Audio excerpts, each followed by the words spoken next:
know it's shocking, but as soon as I sat down to make a video, Motown decided it was time to start eating. So we will be accompanied by the sound of his sociable crunching as a background track to this video. He's just a very social eater. He's done eating and now he's just licking himself. So we get to choose one or the other, sex or food, life on Earth. So today, I think, is just going to be a quick one, and not entirely unironic given the fact that I'm about to upload this to YouTube, given the subject matter. But I want to talk about one of the biggest traps in the modern environment, which is the very constantly ever-present danger and really major trap of what we call pseudo-esteem. There are three kinds of esteem that govern human life. There's external esteem, the feedback that you get from other people, primarily in the competitive realms of life, especially romance, friendship, and work. So what do other people that you really care about think about you?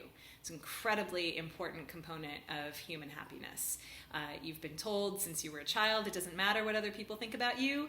That is bullshit. It matters a huge amount what other people think about you. The people that you care about getting positive feedback from, if you're not getting positive feedback from those people, you are in big trouble emotionally. So that's external esteem.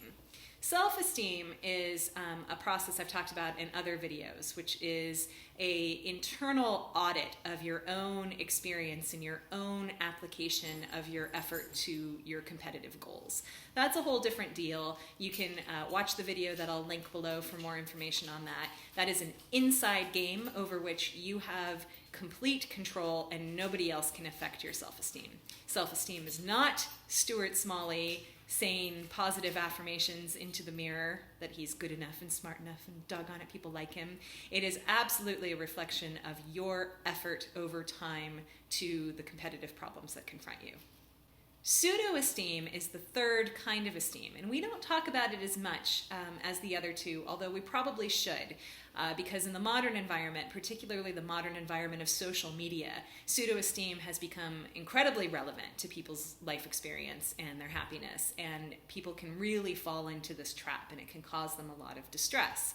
And I recently did a little battle with pseudo-esteem myself, which is why I'm making this video, which is why it's ironic on many levels. In the Stone Age, pseudo-esteem was essentially reputational esteem.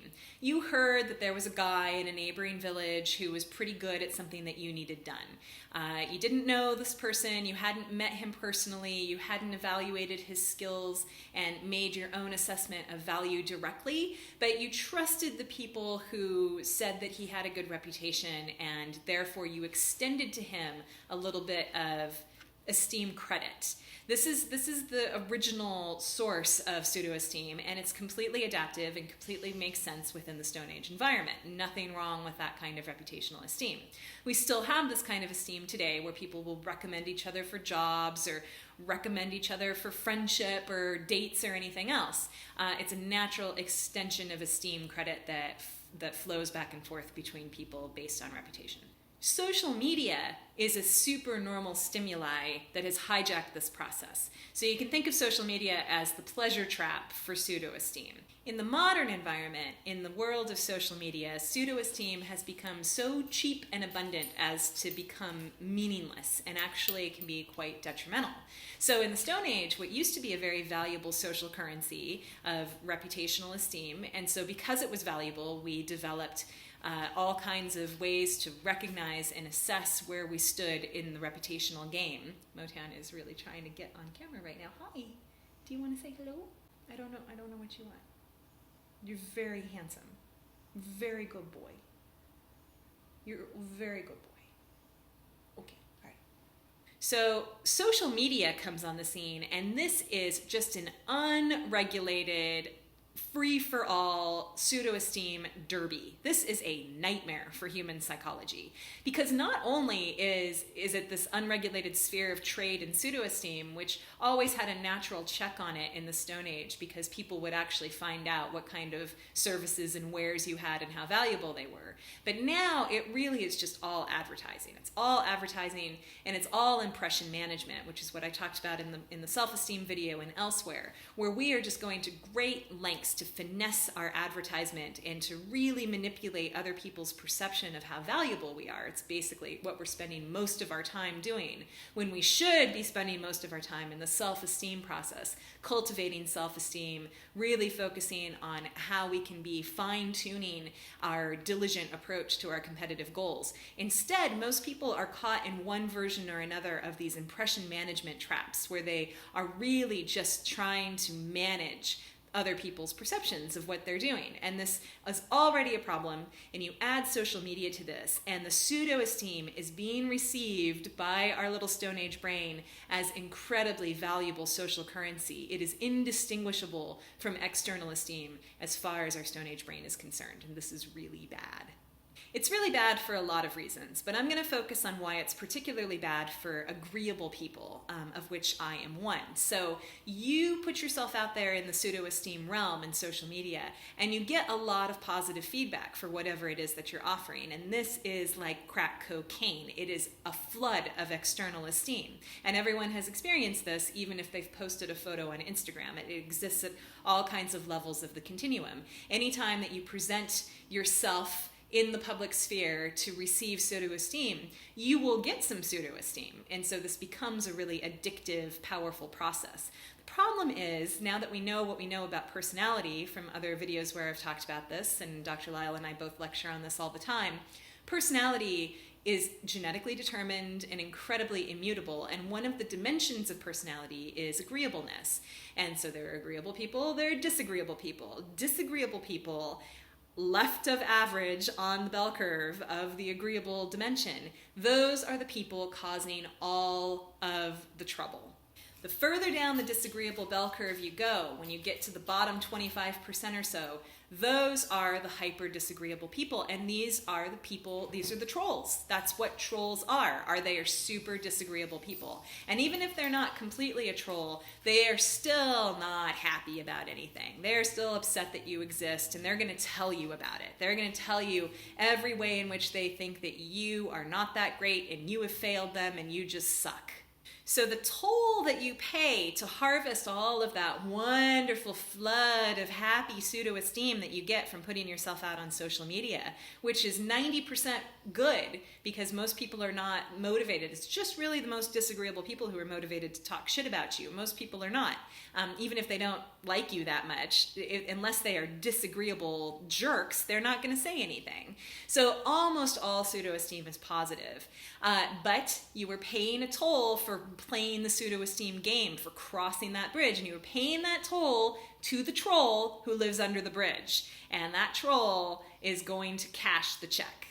I'm mixing my metaphors, but I trust that you're still with me. If I had comments enabled on this video, which I don't, I trust that some disagreeable people would let me know that it doesn't make sense. If you were an agreeable person, if you were a more than 50% average agreeable person, especially if you were a hyper agreeable person. I am a 90th percentile agreeable person. I am pretty damn agreeable. This is just an unreasonably dangerous game. This is not a game that you should be playing because it is going to come at a very high cost to your personal psychology. If you're super agreeable and you are super conscientious and you are not that emotionally stable, every single critical, shitty little comment that you get on social media is going to strike an arrow into your heart, and it is not worth it for pseudo-esteem. There's that well-known internet quote, "Other people's opinion of me is none of my business." I've seen it ascribed to everyone from Gary Oldman to Lincoln, so, typical internet phenomenon. But this is the idea of how dangerous reputational esteem can be. It doesn't matter if they think that you are the greatest thing since sliced bread, and it doesn't matter if they think that you are absolute crap. It's all pseudo-esteem. It's all meaningless. None of it reflects your actual effort toward your goals, and none of it reflects an actual meaningful esteem dynamic between you and another human that you value. So just like the pleasure trap is effectively sending you the wrong information about what the right thing to do is, it's telling you, go for the richest food in the environment, go for the supernormal food, go for that high calorie dense, processed, salty, oily food because it is the biggest bang for your evolutionary buck. That is bad information in the modern environment, but it's very, very compelling because your wiring is pulling you toward it relentlessly. It is the same thing with pseudo-esteem. Those likes on Facebook, those retweets, those likes on Instagram, whatever it is, that is indistinguishable in your Stone Age brain from people immensely valuing you in the Stone Age village and therefore buffering your security and your likelihood of survival and reproduction. This is the most powerful social currency there is, and it is all fake.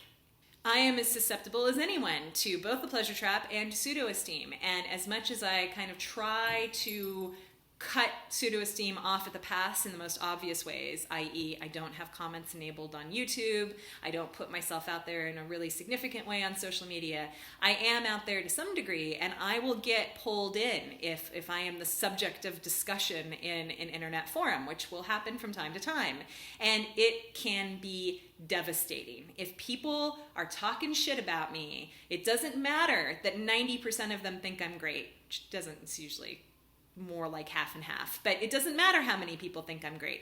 I can get 10 really positive comments. It is the one shitty comment that sends me spinning for a day or 2 days or a week, depending on how shitty it is. And I'm super emotionally stable relative to the rest of the population, so I am actually better protected against this than a lot of people would be. If you are less stable and you are very agreeable and you're very conscientious, that is the triad that is most at risk of this problem, and you need to stay the hell off social media. The irony, of course, is that those are the people who are most likely to be on social media trying to harvest pseudo-esteem because they really care about whether other people are receiving their services in a positive way or not. They don't want to close themselves off from that feedback because they want to make sure that they are giving people what they want. Giving people what they want is not the business that we want to be in here. It does not matter. If you are giving the best at what you want to be giving, you are offering a service, you are being as helpful as you can to the village, that is what matters. Your internal audit of that experience of applying yourself diligently to what might be useful for people, and that you are learning as much as you can and you are offering as much as you can, that is what matters. And to the extent that you get valuable feedback from people who actually interact with you and know who you are and are able to give you meaningful feedback about that experience, even if it's negative, it is a more meaningful experience for your calibration of what you are offering than all of the pseudo-esteem noise. All that does is create all kinds of emotional turmoil for no good reason. So for the moment, my social media is limited to Instagram, where I post photos of my dogs, and if you say something mean about my dogs, you're getting banned from Instagram. I essentially run my social media like a little tyrannical autocracy. This is my realm. This is my home. And if you come in and talk shit about me, you're getting banned. I don't care about negative feedback if it is not meaningfully related to a service that I actually offered you. If you had a coaching session with me and you weren't happy about it, by all means, I want to know that. I want that meaningful feedback so I can improve that next time.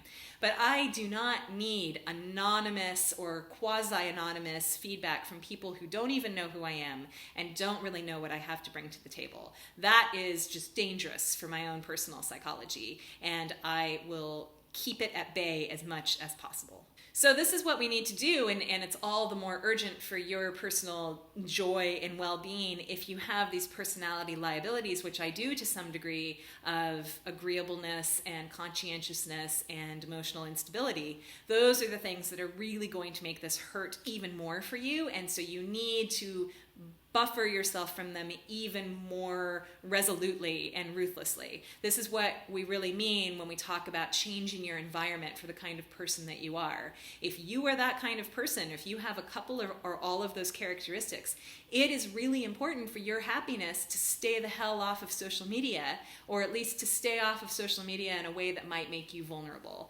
So I have my little page, I have my little professional page, I have my little Instagram feed, but those are ruthless empires of my own making. And if you come in and you're a lousy member of that community, you're getting kicked out.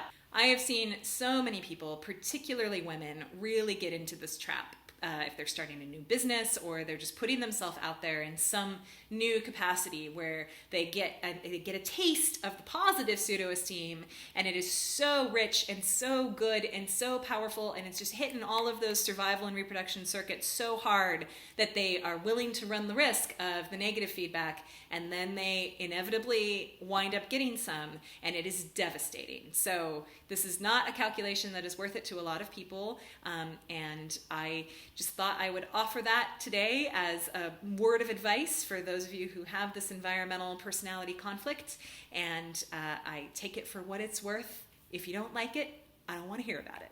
That said, of course, I hope it's helpful. If you have questions or want to reach out to me directly, even if it is critically, go ahead and send me an email, or find me on my website at jenhowk.com or at esteemdynamics.com, where I offer coaching and much more ranting along these sorts of lines. So I hope to hear from you soon, and until then, go ruthlessly defend your personal utopia, and I will talk to you soon.